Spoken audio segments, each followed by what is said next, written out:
Welcome everybody back to Cathy's week 8 on the carnivore diet. So Cathy, you have completed 2 months, 60 days on carnivore. How are you feeling? And we're going to talk about all the different metrics. And you took some photos too, by the way, and you sent them to me, and maybe by the end of this video, we'll decide whether or not you're going to share them. So definitely everybody watch till the end, and hopefully I can convince Cathy to share them, maybe in this video even. So, Cathy, let's talk about your experience after 2 months on carnivore. It's a strange existence, is what I would say, because I can't believe it's 8 weeks. I'm really looking forward to when it's a year time. For the first time ever, like I saw a friend of mine the other day and she'd lost a heap of weight and she looks amazing. And the first thing I said was, "You look amazing." Like she really does. And fair, she's had so many health things, and so it's not just an aesthetic thing for her. It's actually I've improved my health, I'm so much better. Like she was chronically ill, so now Yeah. she's doing fantastically well, and of course that speaks to my heart because obviously with my health. But it was so interesting because previously, before carnivore, I'd have seen somebody that I love or who I don't know achieve such results and feel happy for them, but disappointed for me. But this time I was like, I can't wait to get there. So it was just like really cool because the whole energy has shifted Uh-huh. that I don't feel like that's never going to happen for me, right? Which was before, because I was trying all of the things, I was following the doctor's advice, I was living off shakes, I was doing everything. That's what the doctor told me to do, right? So I was doing everything I was medically told. I wasn't shifting anyway. I felt terrible. I was so swollen. I was so inflamed. But this time when I saw it, I was like, oh man, I'm so excited. I'm so excited to get down to that. Do you know what I mean? And I Yeah. think about your journey and your before and after pictures, and I'm like, I'm going to be like Naomi. You know what I mean? So it's like, it's for the first time ever, I've actually thought I'm going to get there and I'm going to love every minute of it, you know? That's such an interesting thing. 'Cause the same thing happened to me, and it showed up in two different ways. One is when I would see people that were at what looked like a healthy weight. So not skinny automatically, but people who just looked like they were the weight that their body was supposed to be. And people have different body shapes and different sizes and so on. And it's just, you just know when that person isn't carrying a bunch of fat that their body doesn't need for any particular reason. And so I would look at that and I would feel kind of this longing, like, how will I ever get there? Like, that feels impossible to me. And then the other thing that happened was for me, well, on carnivore, that stopped. I started having exactly the same experience that you did, where I would see people at their ideal weight or someone who had lost fat, and I would think, that's going to be me. I'm so excited. But the other thing that happened was, and this is the first time ever, and I don't know if I've mentioned this in any other video, never ever before in my life have I gotten rid of clothes that I've shrunken out of. Ever. I've always thought I better save those. Like in the back of my mind, I'm thinking, because my experience has been that I'll bounce back up at some point. So I was thinking at some point I'm going to need those again. So I would have 2, 3 sizes higher than what I was at, stored away in cupboards and so on. Not this time. It was just a certainty, just this deep, calm certainty that no, I'm never going to need those jeans that look like, I have a friend who calls them clown pants. Naomi wearing the clown pants, and I was like, okay, I thought I could get another couple of months of wear out of these. But it's a lovely feeling because bearing in mind, I was starting to think, am I going to be here in 10 years to get my youngest to 18? Yeah. Right. That's how I was, because I was actually speaking to someone yesterday who's in a very similar situation, excuse me, to what I was Yeah.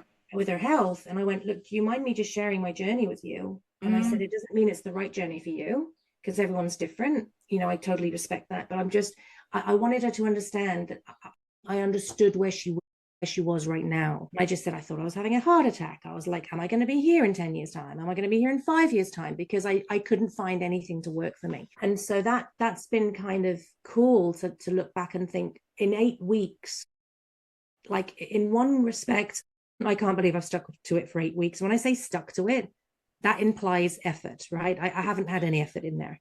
So I've just done it for 8 weeks. I don't even feel accomplished because it's been really easy. And yet, knowing that 8 weeks ago, I was in a terrible, terrible place. Yeah. Like Yeah. really, really bad. And something like we're talking about numbers, 8 weeks. I mean, I thought I was on 9 weeks, actually. I can't believe it's only been 8 weeks because I sent you those photographs. Well, And maybe you're it right. has been nine No, weeks. I Let's think you're count. right. I checked the calendar. Okay. And obviously I sent you the photographs, and I feel like I'm going to share them like in a year, Yeah. a year progress. But when I saw those photographs of me at my largest, I didn't feel shame. I didn't feel guilt. And I shared with you, it was very vulnerable because it's a very vulnerable thing, especially with women's bodies, right? And I looked at those photographs and I felt so sad for the woman in those photographs. Because I knew she'd carried so much, and not just weight, she's carried so much for so long, for so many, and was exhausted, depleted, hopeless, feeling out of control, doesn't know what to do, feeling confused, feeling like a failure. Because in every other area of my life, I'm a badass. Like I'm really strong. I'm a really accomplished. I at every goal I set, I do it, but not with my health, right? And I felt like I'm a failure with this. I'm weak. I'm all of these things. So when I looked at the photograph, number one, I can't remember what it's called when you look in the mirror and you think you're bigger than you are, but I've got the opposite of that. Dysmorphia. Yeah, I think I've always thought I mentally have gone, I'm smaller than I am, right? I'm small. I'm not consciously acknowledging how large I am. So I've got the opposite of that, where I think I'm smaller than I am, and then I see a photograph, I'm like, what the hell? Who is that? Because I don't recognize that. And It's quite common, by the way. really, it's quite Yeah. interesting. But when I saw that photograph with clear eyes, 2020 vision, it shocked me how large I was, Yeah. and just the health aspect. And I know the crisis that she was in at that point. Let me just preface for people watching when we talk about these photos. What we're talking about is a few mornings ago, um, you sent me a text and you said, "Can I share something really vulnerable with you?" And promise me you'll delete them after I show them. And I was like, "Absolutely, of course." And you typed before ... And I waited because you'd have to wait for the photo to actually kind of come through and load. And in comes the photo. And I was so pleased to see that you had taken photos. That's so great that you took those, because you hadn't told me you'd done that. And that you had taken the photos, all the side angle, and you were wearing bra and panties. So, or, for anybody who wants to do this, bathing suit can be the same thing, but side angle, front and back.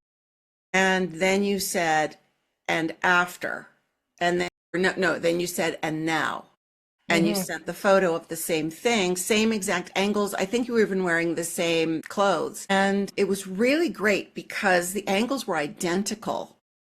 So I was able to see, whoa, your stomach has shrunk by 2/3.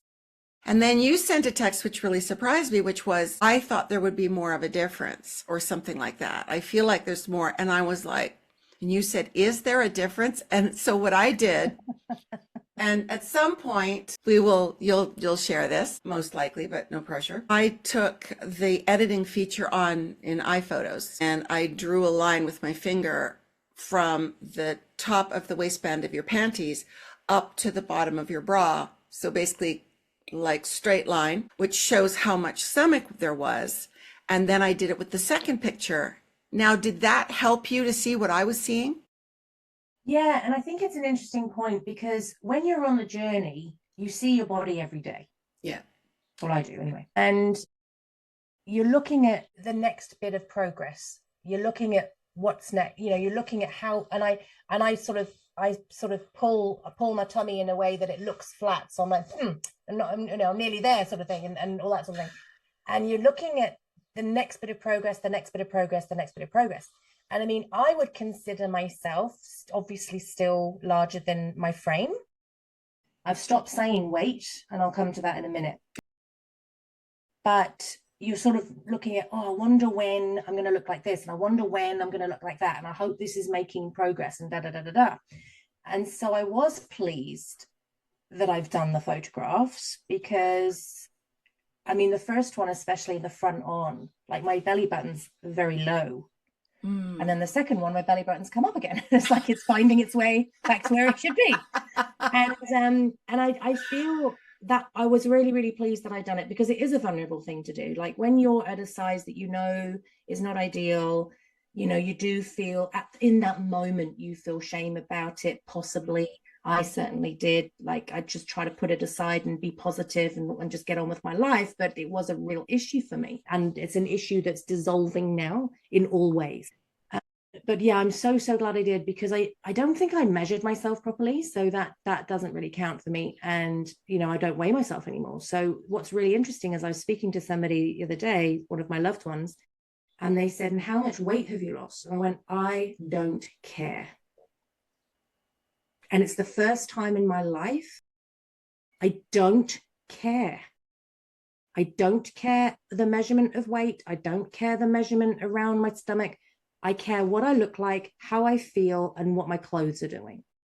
And that in itself is very liberating when you've lived your mid-teens to now being ruled by numbers. You know, I mean, to the point where I would think, oh yeah, I feel good, I look good, I'm really making progress. I stand on the scale and it would be nothing different. And then that would floor me, like I'd be completely derailed.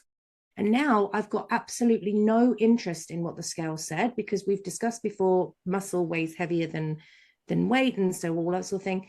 And so somebody had asked me, what's your ideal weight? I said, I have no idea. You've never been there. I've never been there healthily. That's true, yeah. You know what I mean? I've never been there without starving myself. I mean, literally having an apple a day at one point in my teens, that's all I was having. You know, I've never been there without starving myself. So when I've got the muscle and the strength and the healing and all of that, I have no idea. If I look in the mirror and I go, I'm really, really happy with what I see, I might weigh myself then out of curiosity. Just to get a benchmark, Just interested. But at the moment, it's not about weight loss. It's about feeling better. It's about health. It's about looking better. It's about the inflammation, as you know, that's a big one. So it's such an interesting journey, because I don't feel like a slave to it anymore. We've talked before about that inner chatter that ruled me. And I'm a pretty strong person, but it absolutely ruled me. There is no way in hell I ever thought I would be free from sugar and carbs. And I don't think I said this on the interview. I think I said it to you privately. But I was making these special milkshakes for the children celebrating Friday. Yeah, we did another week at school. Woo! And I put ice cream in it, and it's a real treat on a Friday. And there was a little bit of ice cream left, or vanilla ice cream left on the spoon. And I thought, oh, I'm just going to taste it just out of curiosity, because I wasn't interested in having one. I wasn't interested in eating ice cream, but I thought I'll just see what the flavor's like. And it was a wisp. It was a wisp of ice cream. So I let it dissolve on my tongue. I was like, it was disgusting. It tasted so artificial. That was the biggest thing, that it tasted so artificial. And I used to love ice cream, but honestly, like it just tasted gross. And I was like, wow, that's so interesting. Did you go and read the ingredients to see if it was one of those ones that's got like a million different ingredients in it? No, I didn't. But I was just so interested. It's a normal brand that we buy, because you know the kids just plow through it, sort of thing. Yeah. But I was so interested that in my taste buds were like gross, absolutely gross. And I told you I'd accidentally put honey in my tea, and I lived off honey, and it was coffee. I lived off honey before, and I'd have honey on everything. Everything was honey, and I tasted. I was like, oh God, I couldn't even drink. I had to pour it down the sink. It was so Isn't that so great? You've like reset your taste buds. But I was laughing with my husband, because we were giggling about it. And I said, carnivore's completely ruined food for me, because everything I used to like, I'm like, whoa, that's disgusting. Whoa, that's gross, which is obviously very freeing, because you're not held captive to it anymore. That's really cool. And you started to tell me about a friend of yours that you said, you know, I know where, at the beginning of this call, you said, I know where you're at and what you're feeling. And then we started talking about sort of the pictures, but going back to your friend.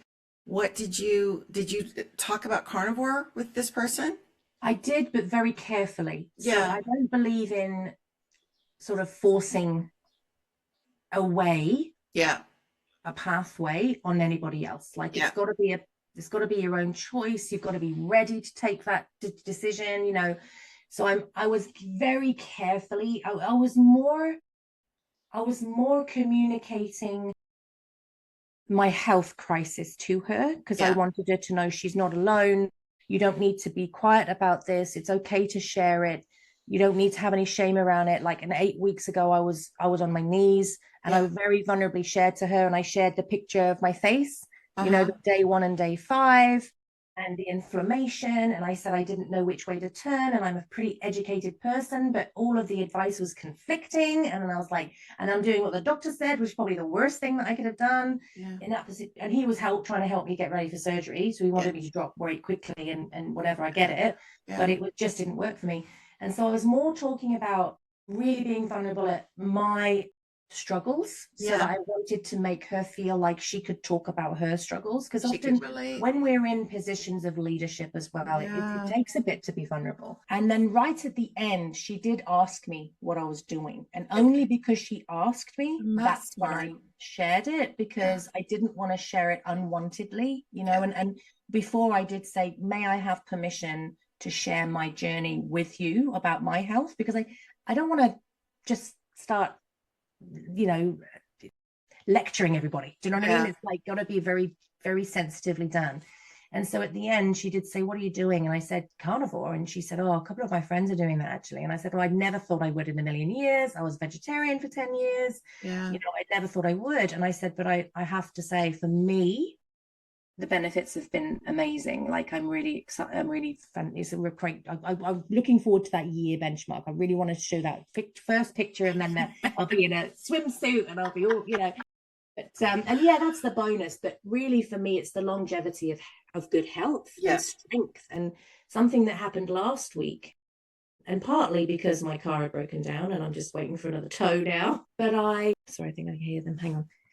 What was I going to say? Were you gonna, Oh, how did yeah, she yeah, yeah. react when you told her carnivore and she said, oh, a couple of friends are on it? Did it just stop there? No, I think she was curious that she's met somebody else that it's Okay. working for. She said, I can't imagine only Yeah. eating meat. And I said, I get it. I Yeah. totally get it. Like, I couldn't have either. So Yeah. I'm totally where you are. But I said, Yeah. I'm just trying to let you know that there's an answer for you. I don't know whether that's carnivore, but Yes. don't give up hope. Like, there's an Yeah. answer for you, you know, because Yeah. her similar, she's got high blood pressure and everything similar to me. Yeah.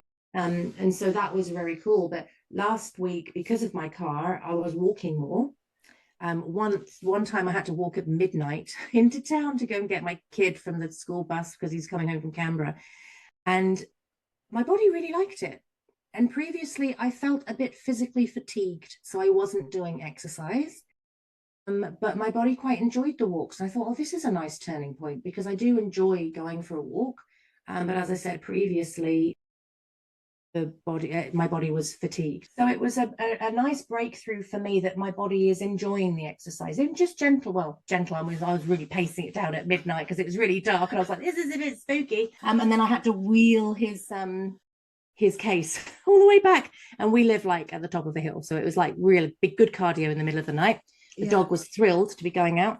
But I was very pleased with how my body felt, because I haven't wanted to push anything. I've wanted this to be a really organic, gentle process and really honoring my body. And so now, I mean, it's raining today, but like on Saturday, I got up and I thought, oh, if I didn't have to go out because I had to take my son to help buy a car for him, I would have gone for a walk if I hadn't have had to go out. Do you know what I mean? So I thought that was nice. So that's sort of, now that the summer's coming as well, it means I can get up early. I've got no problem with getting up early, and I Hmm. can go for a nice walk before everybody gets up, and it's my time. But I'm feeling excited that my body seems to have moved into another chapter where it's feeling stronger and it's feeling like it wants to move. That's so great to hear. And you know what? I've got the same thing happening. I've done probably four now. I've been trying to motivate myself to start exercising for months because I've just felt that same feeling. Like for me, it happened when I walked down my driveway to the street where my trash bins were after trash pickup day morning. And I just had this feeling of, I don't want to just take those bins and wheel them back up my driveway. I want to keep going. My body, it was like kind of when a dog kind of pulls on the leash, like wants to go for a walk. My body felt that way. And I'd never felt that way before, I don't think, in my life. Always exercise was something I had to consciously decide to do. And then my body would go, all right. But my body was saying, can we keep going? We couldn't, because I had clients I had to take my bins in and so on. But I've been meaning to kind of get organized to actually start walking again. And I suddenly woke up one morning about a week ago and said, I feel like going for a walk this morning. Like, I feel like going. My body wants to go for a walk. Well, am I going to do it? Because I've turned it into such a big thing in my head. So I left my house, went for a walk, and I did sort of this big circuit I used to do a lot, which is walking around my whole town, the whole village. And then the whole thing takes about 45, 50 minutes. And then there's a kind of a big hill at the end of the walk. To put this in perspective, when I started doing this walk many years ago, I had to stop 2 or 3 times on that hill to catch my breath. And I wasn't even I wasn't necessarily carrying a lot of extra fat back then.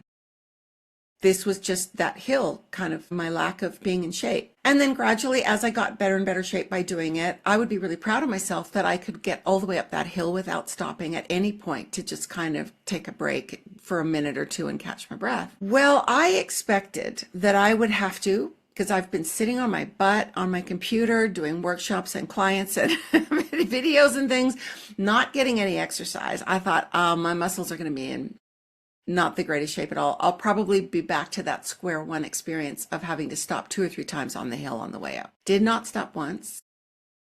But the experience was different as well, because even when I had previously gone up the hill, because I'd been doing it sort of every day, for weeks and weeks and weeks, I would still feel like it was really an effort. But it's like an effort, but it's an effort I can make. I'm handling it.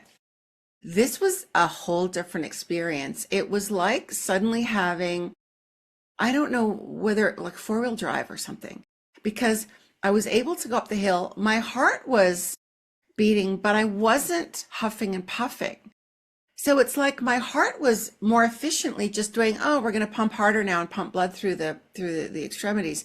We're going to do that now. My breathing increased, but I was not out of breath.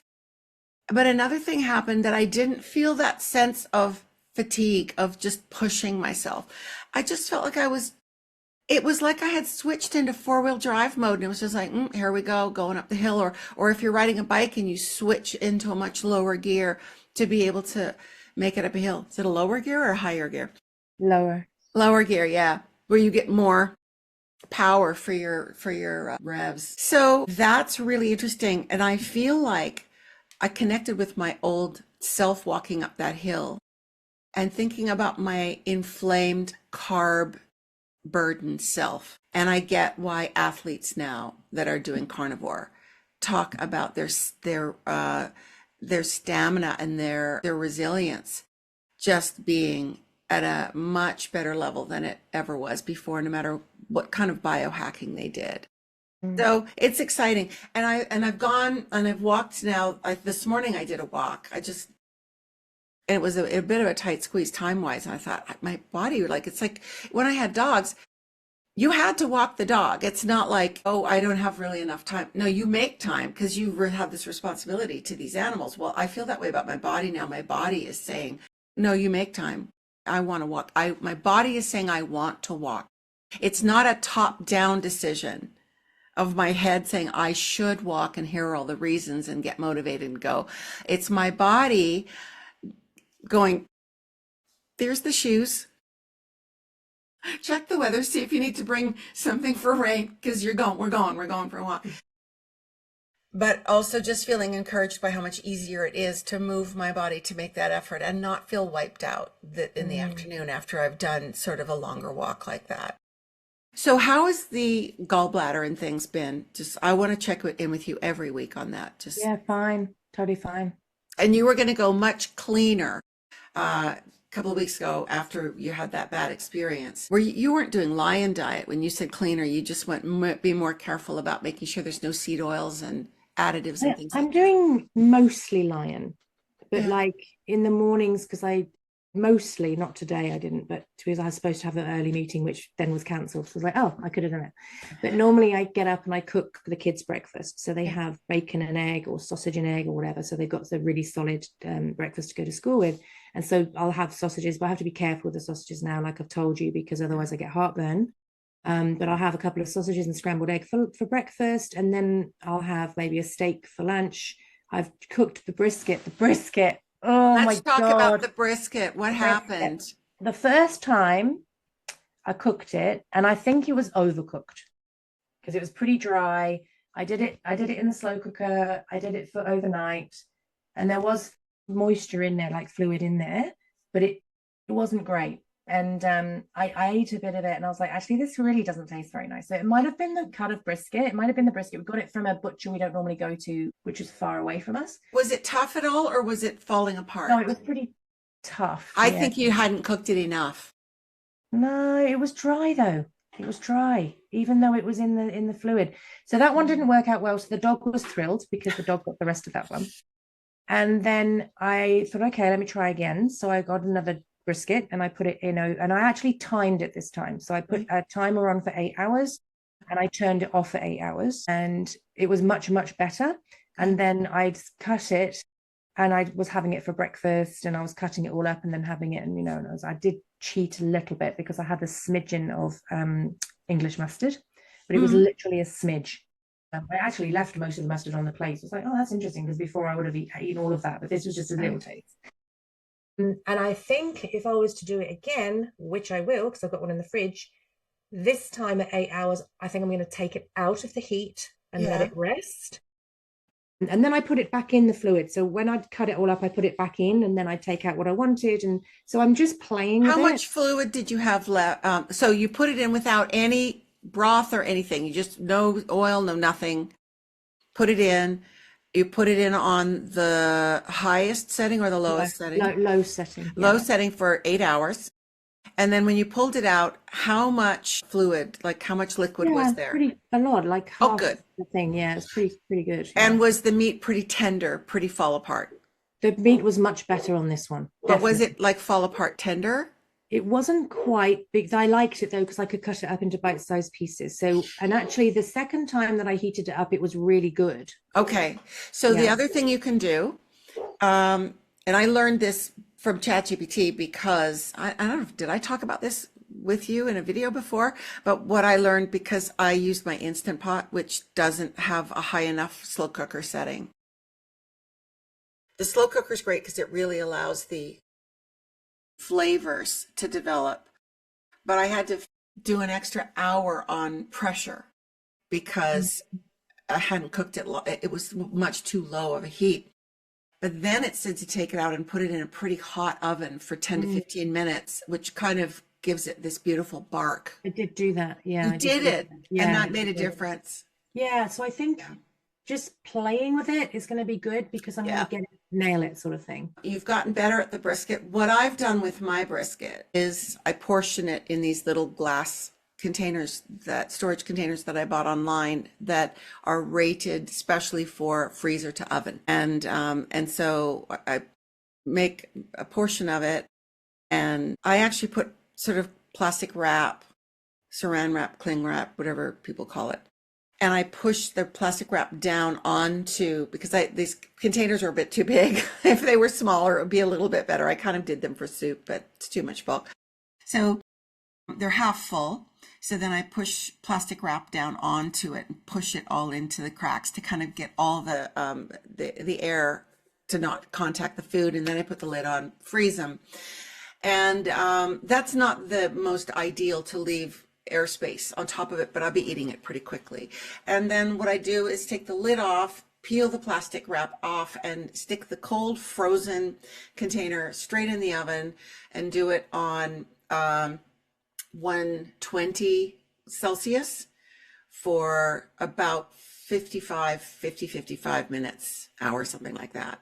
And what happens is it very, very slowly heats up, defrosts, and after about an hour, I take it out and it's like it just came out of the slow cooker. Because what I love about reheating things in the oven, and I do this with steak too, if I have a portion of steak that's left, I slice it up and then I just put it on a plate. All my plates are porcelain so that I can put them straight into a cold oven and put it at like 120 Fahrenheit Celsius, so that it slowly brings it back up to, I mean, if I do that with something out of the fridge, leftover steak from the night before, we're talking 10 minutes. In 10 minutes, it's tender and juicy and it doesn't cook it any further. It doesn't dry it out. So really good. Just kind of a little. Yeah, so with mine, I'd stored it in the juices that it cooked in. Yes, that's what I did too. And I'd sliced it into sort of thick, almost steak type things. Yeah. And then I popped it in the microwave with a lid on, a ventilated lid, you know, one of these plastic cover things. Yeah. And I just popped it on for like 2 minutes and it was super tender, really nice. So that's great because I'm always, like you, jumping in from meeting, and then the school calls because one of the kids is sick. I'm like, what? So I'm like, stop, drop, roll, do. And so for me, like I do normally do the oven. So I pop my steak in for 10 minutes and depending on how big the steak is, because I'm actually eating them a lot rarer now than I ever did. Yeah. So I'm sort of, I don't want it really, really well cooked. Yeah. Early on, I did one steak pretty rare accidentally in the first couple of weeks. And I felt that in my bowel. Okay. But now I can eat that and it's just like, yes, that's normal. That's normal to me now. So that's quite interesting. And also my bowel has settled a lot. I meant to ask you about that. I was thinking about that after I talked to you after last week. I thought, oh, I wish I'd asked her about that because, so just to give like a bit of background, you had for years and years and years and years, just terrible bowel problems, just constantly loose and more than loose. Explosive. That's the word I think you used. It was a weird thing because it would just be like water, but there was no stomach cramps, there was no uncomfortable feeling in my stomach, there was no warning. Yes, that's right. I would just be anywhere and then just go, there's pressure there, oh my god. Yes. And then it would just be like from the top of my head down. Yeah, just a clearing. And then I'd be fine. There was no illness with it, there was no horrible feeling, but that was kind of worse because you never got any warning. But that was happening, I'd say 3 or 4 times a week, and that was on a veggie diet. Right. Okay. So when you started carnivore, that immediately stopped. Was there other sort of just kind of? Yeah. I mean, you could see that my body was adjusting to eating meat for sure. Okay. Yeah. And there was a kind of changeover where it was like, we're kind of not getting rid of anything right now, but it's still there. We're not sure what's going on and da. So, but now I would say 8 weeks in, it's settled quite well. That I would say I'm kind of back to normal. How often per week? But I'm not, because that's something that my husband was worried about. No fiber thing. Yeah, and he said, well, how often do you go? And I said, I don't really know, to be honest, because I don't count. I just like, oh, well, I need to go to the bathroom now, and that's it. I haven't got a chart on the wall with stickers or anything. But what's interesting is in between times, I don't feel constipated. So if I felt constipated, because I hate feeling constipated. Oh, yeah, nobody likes it. Nobody wants that. If I felt that, I would do something about it, but I've never felt that. I probably go once a week. Yeah. And it's like, it was the strangest thing at first when I noticed that days are going by, and when it first started to happen, I was really kind of, am I getting constipated? I mean, because in my prior experience, if you went even a day or two without going, that would be dire. Like it was going to be a big ordeal. It was going to be painful. Dr. Sean Baker did a video recently where he talked about his sort of adventures going off carnivore on a vacation. I think it was a 2-week vacation, and he just was like, oh, we'll just eat some carbs and eat some fruit and eat normally, just see what happens. And he describes in quite graphic detail the experience that he had, and to hear him as a doctor describing what he'd gone through. So I'll just direct everybody to that video to get an idea of what I had had the experience of a couple of times when I, for whatever reason, hadn't had enough water or whatever it was, not enough fiber, who knows, and that I'd had that in the past. So when I had gone a couple of days and nothing had happened, I was just, what's this going to, what's the result going to be? And I was really scared that I was in for a bad experience. And I quickly realized that I felt great. My stomach always felt, and this is new too. I mean, new on carnivore. My stomach always feels kind of flat. Like I just don't have bloating anymore. I mean, there's still some fat that, not a lot of it, but still some fat that's going to probably go because my body probably doesn't want it, but I'm not targeting it specifically or anything. It's going slowly. And then I started to kind of trust and relax and trust the process and just say, well, as long as I'm not constipated, I guess there's no problem here. And then as long as when I do go, everything feels like it's working properly, I guess there's no problem here.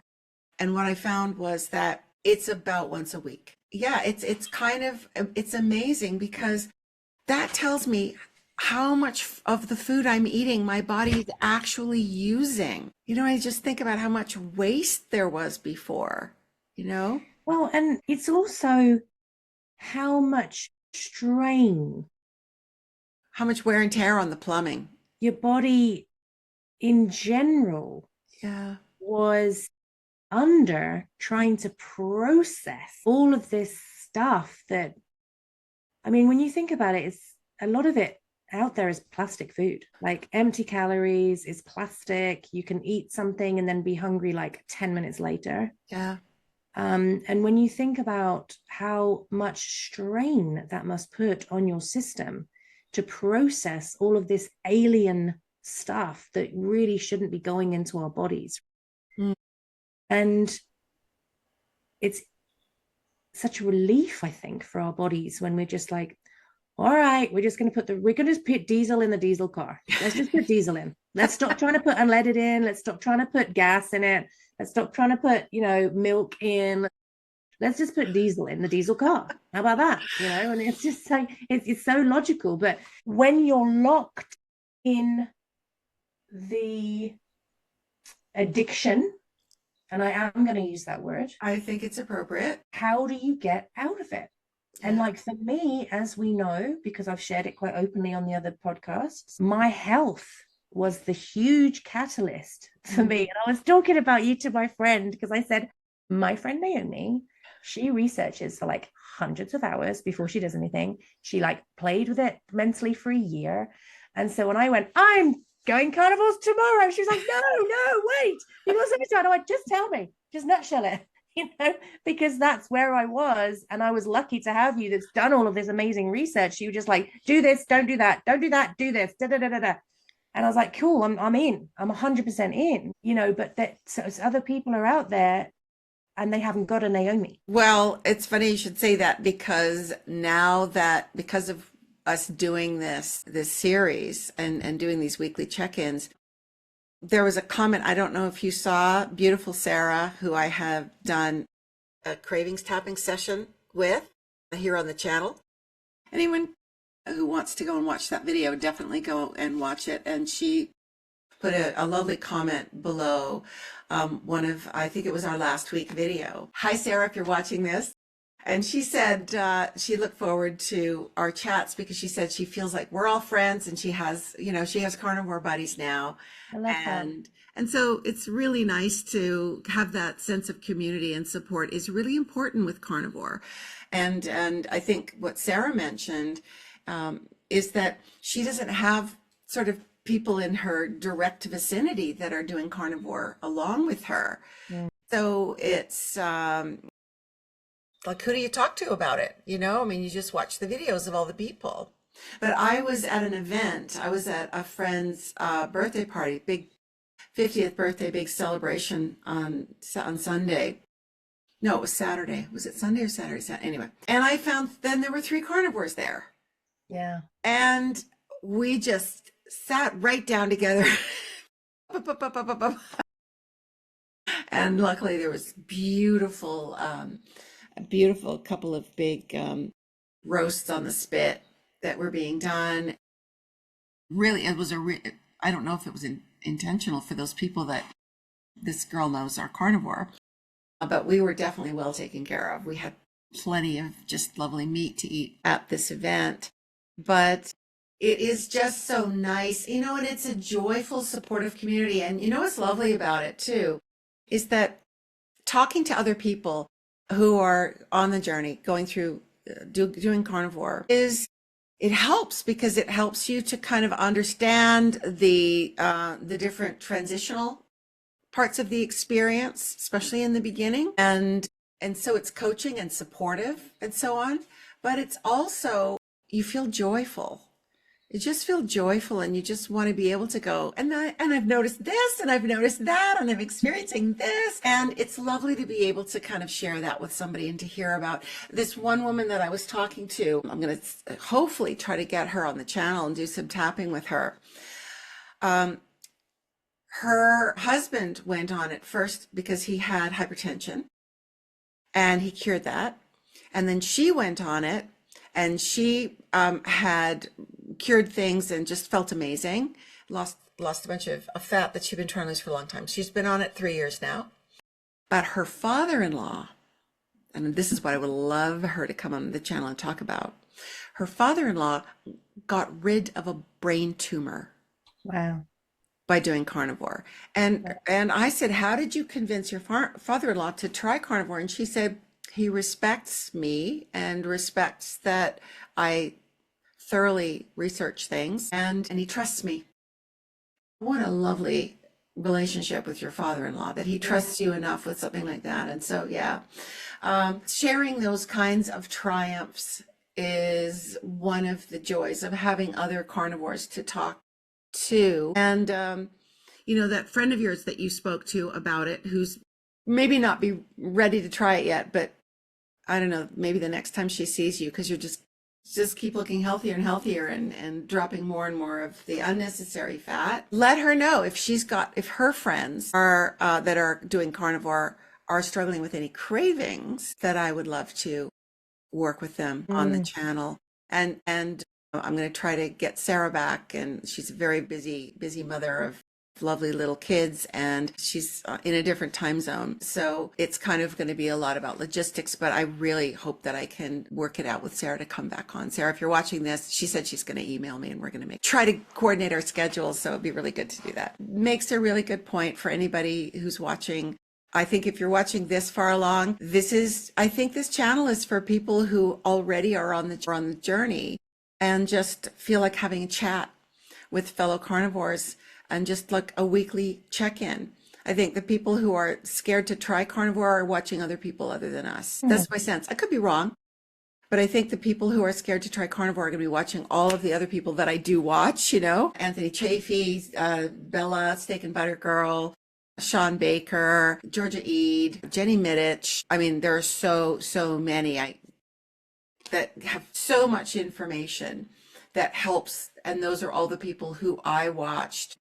And Dave Mack, of course, Dave Mack's a fantastic one to send people. I've talked to you about his channel. He just interviews people who have had experiences with carnivore. I've been on twice, and you'll be probably talking. He wants to talk to you, after a significant milestone of your surgery, your gallbladder surgery. Because what are we now? It's about 5 weeks away. You'll just keep pushing it back. When the point comes when you feel like you may not need to have that surgery, which I believe will happen, because you haven't had a flare. The whole point of the surgery is because I was having such horrific symptoms. Yeah. So if I'm not having symptoms, there's no need to get rid of my gallbladder. And we've discussed privately possibly doing in a couple of years' time, doing a special cleanse, which we'll talk about another Jenny time. Middich just did that. Yeah. Yeah. She even posted pictures of the little stones that came out. Did I send those to you? No. That's cool. It's kind of like, do I want to see them? And you look and go, wow, those are fascinating. Yeah. But I think as well, what carries you through is, especially for people like us, where our lives are very full, there's always, our schedules are pretty much, minute to minute, and things are always, I mean, I've had to jump out twice today because of what's happened like unexpectedly this morning. And so we're having to stop, drop, and roll. But it's kind of the one box has been ticked, and I don't need to worry about that box, as in my body's processing well, it's being fed well, it's enjoying what it's being fed, it's not giving me any problems. And so that you can just stick a pin in that in the notice board and go, great, that's sorted. I can get on with the rest of my life. I mean, I was thinking about it the other day, actually. I was cooking my dinner at like 8:15. And I thought, whoa, that's really weird. Because prior to carnivore, if I ate past 5 o'clock, I would have an attack. Wow. I could not eat so close to dinner and so close to bedtime. And I go to bed pretty early because I get up pretty early. Yeah. So I was like, this is wild. I'm eating at like 8:30 at night. Totally fine. I mean, I wouldn't go straight to bed after eating. I mean, I might Yeah. stay up for an hour, Yeah. but like I've had to stay up 6 hours before because I've eaten because I'm starving and I need to eat, but it's been late because of the circumstances of my day. So I've been up till 1 a.m. making sure everything's settled, because if I laid down in that time, I'd have had an attack. Wow, wow, that's huge. That is and that's one of those things that I like that you had the wow because you hadn't even noticed it had Check crept up me on out you. eating at 8:20 at night. All right. So your energy's really good still? No fatigue or anything like that, which is I mean, only because I do 11 to 9 million things every hour. So, I mean, but I'm putting in a good day, and I'm, even the other night, just before bed, I thought I'm not exhausted, that's even great. though I've had a massive, massive day. So that's pretty cool. And you know what to do, the levers to pull if you find that you're feeling exhausted, you're just doing and you're still doing the pate to kind of Yes, get that folate. pate and muscles. That's great. Awesome. Folate and iodine. Perfect.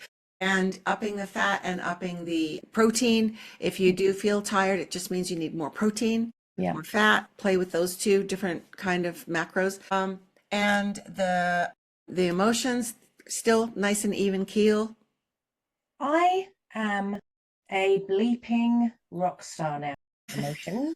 That's so Like, great. I've had so many tricky situations to navigate through. And previously, I would have navigated them really well, but after a heap of work. Yeah. Yeah. So I'd, have these big emotions, and I'd be like, okay, I'm a professional. So I'd have to, go rein it in and work through them and process them and get myself. I'm just like pretty solid now. So That's things can great. happen, which is great because I can respond much quicker Yeah.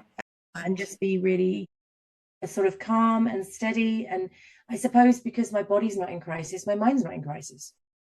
Yeah. That's, I mean, and vice versa, And what about sleep? Sleep is good. You're a good sleeper in general, I think you were saying before. Yeah. When my children and animals allow me to sleep, I love it. Great, great.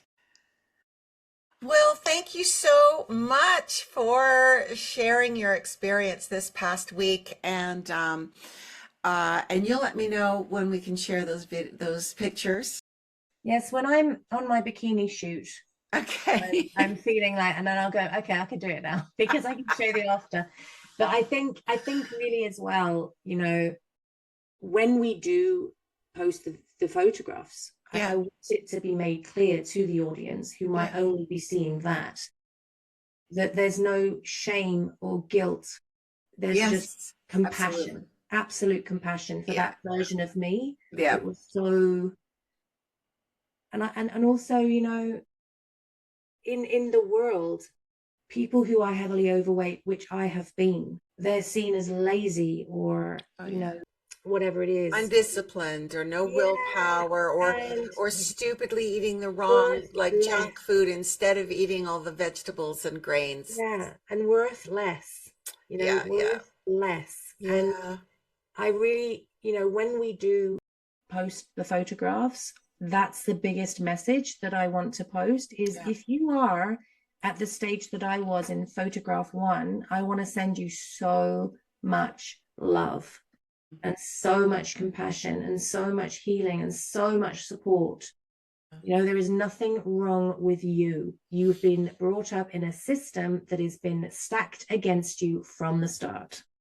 Well, that is a beautiful way to close this week's chat. Thank you for that. And on behalf of everybody who needs to hear that as well. And I can't wait to talk to you again next week. Yay!